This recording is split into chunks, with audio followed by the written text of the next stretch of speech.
Welcome to Founders Future, a podcast powered by Closers.io, where we dive into the journeys of innovative entrepreneurs and explore the road ahead for them and their companies. I'm your host, Zach Young, and in each episode, we uncover the stories behind impactful ventures, the challenges faced along the way, and the strategies driving their future growth. Today, we're joined by Elizabeth Tritch, a dating and relationship coach who helps people break through limiting patterns, build confidence, and create the deep, meaningful connections they truly want. Elizabeth guides clients to understand what they want in love, develop healthier relationship habits, and navigate the complexities of modern dating with clarity, self-trust, and purpose. She's passionate about empowering individuals to step into authentic connection without fear. Elizabeth, a very, very warm welcome to Founders Future. Thank you. Thank you for having me. Absolutely. It's going to be a great episode. We have a lot to dive into. Before we do, I do like to start with your background, though. So before dating and relationship coaching, can you walk us through what were you doing previously and what was really your inspiration for getting into this space? So I started in the fashion industry, always in fashion, obsessed with fashion. When I was 30, I started my own company where I was doing personal styling. And then before I transitioned into coaching, I was one of the leading personal stylists for J.Crew. And I worked with celebrities and politicians and executives. And while I'm wardrobing them, a lot of them, they're nervous if they're going into a talk or they're giving a speech or if they're going on a date. And I would help build up their confidence. I would give them some little tips about how to connect deeper. And from there, it was just a natural transition. What tremendous group of people to get to essentially practice on, right? I Yes. mean, you're dealing with the top of the top at that point. So very good, very natural progression. And when was it that you really dove into the dating coaching? Well, it started when I got divorced. Mm. I was 51 and I became a dating coach because I started studying. Actually, this is horrible, but going through my divorce, J.Crew, they let all of us go as personal stylists. So I was out of work. I was going through a divorce. I was concerned about just like I couldn't get out of bed. I was pretty depressed. And so my friends suggested that I go on dating apps. They said, at least you're going to clean yourself up. You'll get out of your head for a couple of hours. So I started going on dating apps, started going on dates. And in the beginning, I was an epic failure. I mean, I was oversharing. I just did everything wrong that my clients do. But I started getting better. I started learning how to ask like really deep questions. And from there, I just started really enjoying dating. So then I started studying relationships, emotional availability, intimacy. And the reason I transitioned into becoming a dating and relationship coach is that I didn't want people to make the mistakes that both my ex and I made. The mistakes of like not asking the right questions early on. We didn't have clarity about what our life would look like as a couple. We weren't aligned on the number of children or how we wanted to raise them.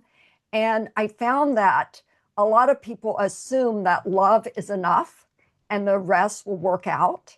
And it just doesn't. And so what I kept seeing both in my own life and later with my clients was that people were entering long-term relationships without knowing what kind of relationships they actually wanted. They didn't know how they wanted it to look or how they wanted to feel in it. And so a lot of people were choosing chemistry over clarity. They were choosing hope instead of alignment. And that's where Dare to Date Differently happened as a desire to help people slow down, get clear, and build relationships intentionally rather than accidentally. Wow. Very powerful. Very powerful. And you're always your best first client. right? always. You said you struggled first dating, you learned, and now you get to help other people because I don't know if you heard it. When I said modern dating, the complexities of modern dating in the intro, I laughed because I am so lucky that I found my wife in high school. Because if I was on any of these dating apps, I'd be single forever. Or I'd need you. I would need you to help me because it's so tough out there. And it's such an interesting place. So It people need is. guidance and they need you. Absolutely. I love that. Let's dive into the present today. Can you walk us through what does working with yourself look like? How do you structure your work with your clients to really get the best for them?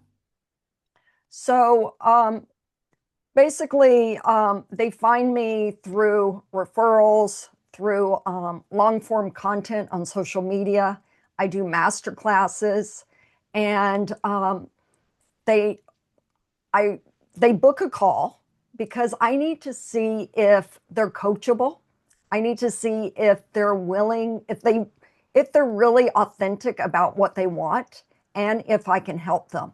So it's almost like I am interviewing them to see if they're at the right place in their life, what they need to become, what version of themselves. Some people come to me because they've never been on a date.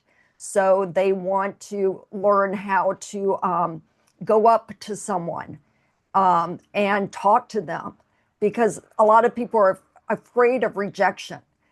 They didn't get to make the mistakes that people in my generation made, where we had to call people up on the phone, we had to go out in person and talk to people. Now everything is online, and a lot of people are missing these social skills about how to connect with someone, what questions to ask, how do you get to know someone so that they feel trust enough in you to exchange IGs, right?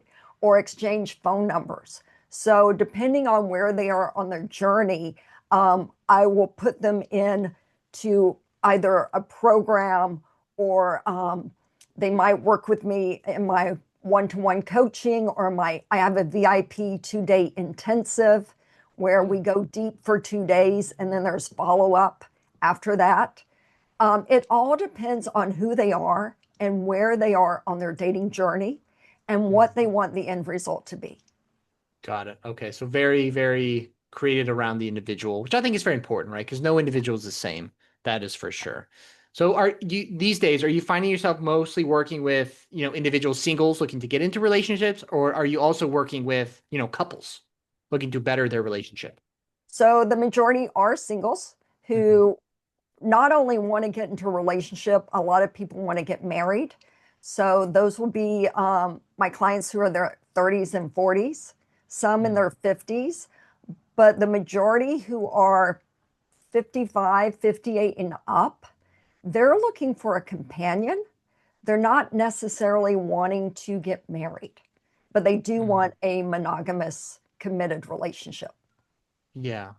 So I'm curious for them, is it kind of the same process? It's just that, there's not going to be a wedding, rings involved. Yes, Okay. everyone wants some type of relationship. And Yeah. I let them define the relationship they want Mhm. because everyone wants something different.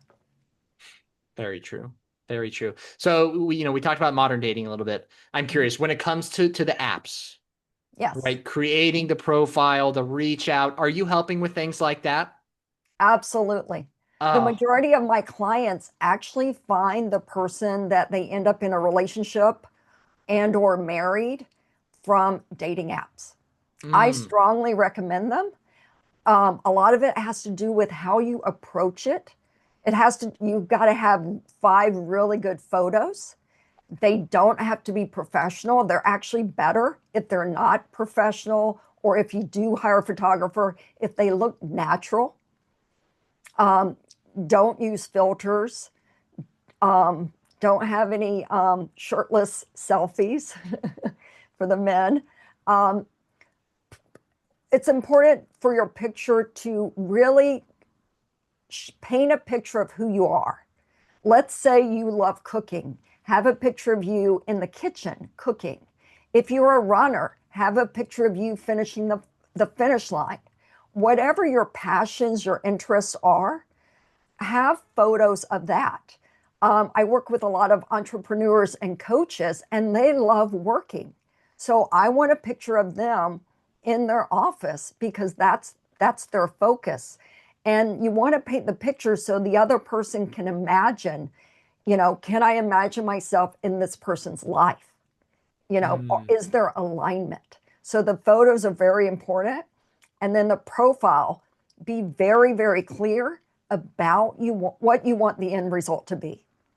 I mean, I look at a lot of these dating apps and they're like, long term, open to short, short term, looking for long. I'm like, that's not true. You really want a long term relationship. Say that. If you are just dating, say that.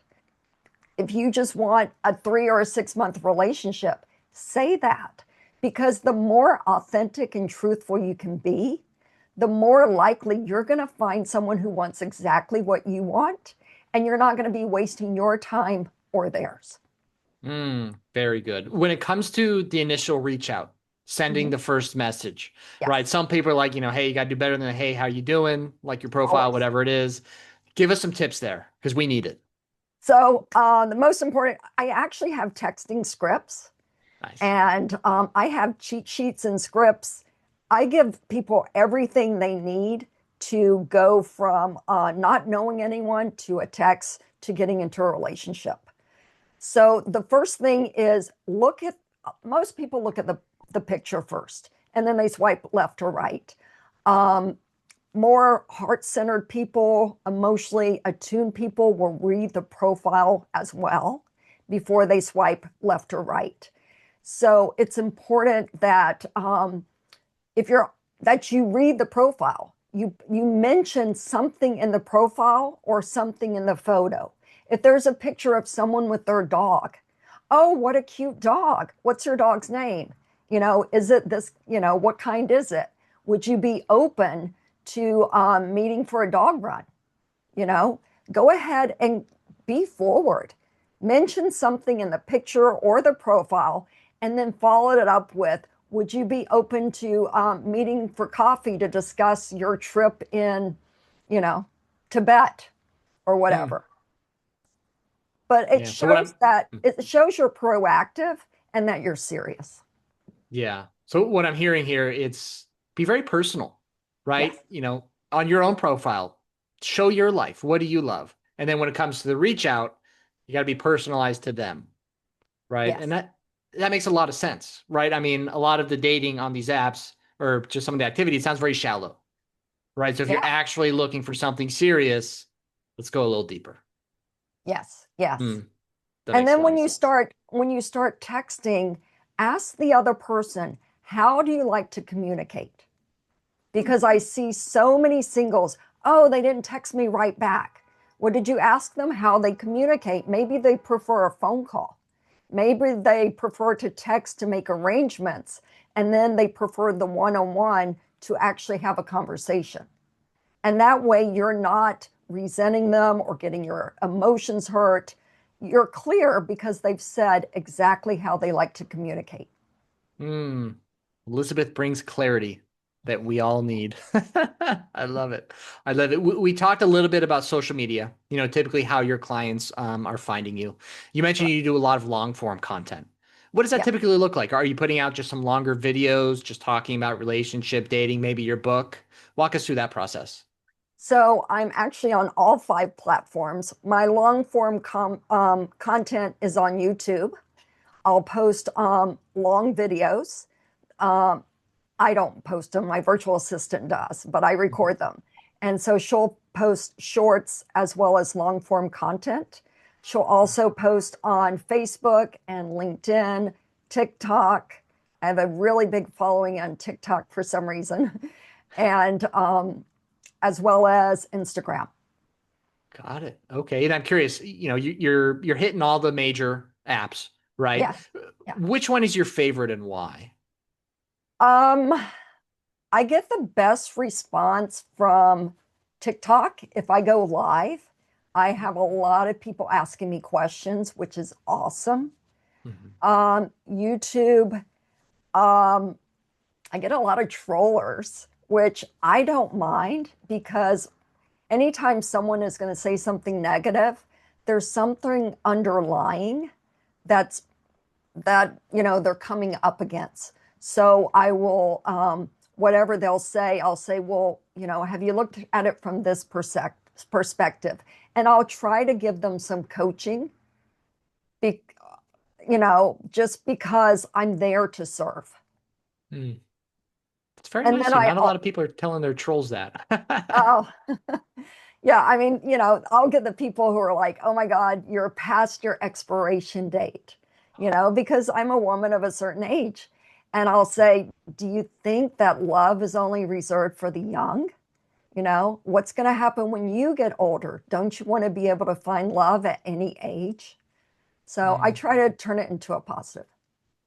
absolutely. So you got a really good following on TikTok. I'm curious, when it comes purely for business, where would Yes. you say most of your business comes from in regards to social media sites? Oh, that's a great question. It's probably a little bit everywhere. For some reason, LinkedIn, not so much.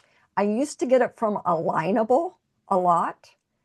So I'm thinking Instagram because I'll get people reaching out in my DMs, Yeah. asking me questions, booking calls. So probably Instagram and probably Facebook.